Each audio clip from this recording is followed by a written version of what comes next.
আরেকটি মাসালা, যদি কোনো ব্যক্তি এত দুর্বল হয় যে মসজিদে জামাতের জন্য যাওয়ার পর দাঁড়িয়ে নামাজ পড়তে পারবে না, আর যদি ঘরে পড়ে তাহলে দাঁড়িয়ে নামাজ পড়তে পারবে, তাহলে ঘরে নামাজ পড়বে।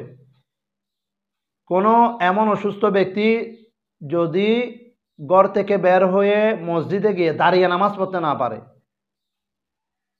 তবে যদি ঘরে পড়ে দাঁড়িয়ে নামাজ পড়তে পারবে, মসজিদে গিয়ে দাঁড়িয়ে নামাজ পড়তে পারবে না, মানে মসজিদে যেতে যেতে অসুস্থ হয়ে গেছে, দুর্বল হয়ে গেছে, যার কারণে দাঁড়াতে পারবে না, তার জন্য উত্তম হচ্ছে ঘরে দাঁড়িয়ে নামাজ পড়া। কারণ তিনি ঘরে পড়লে দাঁড়িয়ে পড়তে পারবেন, মসজিদে গেলে ক্লান্ত, অসুস্থতা, দুর্বলতা বেড়ে যাওয়ার ফলে দাঁড়াতে পারবেন না, তখন ওই ব্যক্তির জন্য ঘরে দাঁড়িয়ে নামাজ পড়া আফজল, উত্তম।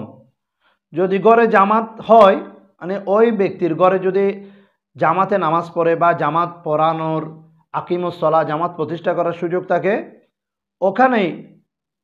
ওখানেই জামাতে শরিক হবে, অন্যথায় একাই দাঁড়িয়ে নামাজ পড়বে, একাই দাঁড়িয়ে নামাজ ঘরে পড়ে ফেলবে। কারণ উনি ঘরে পড়লে দাঁড়িয়ে পড়তে পারবেন, আর মসজিদে গেলে ওনাকে বসতে হবে, বসে পড়তে হবে, কারণ ওনার শক্তি সামর্থ্য মসজিদে যেতে যেতে কমে যাবে। সেই জন্য রতে বলে সুস্থ সবল থাকলে ঘরের মধ্যে দাঁড়িয়ে নামাজ পড়া ওনার জন্য আফজল।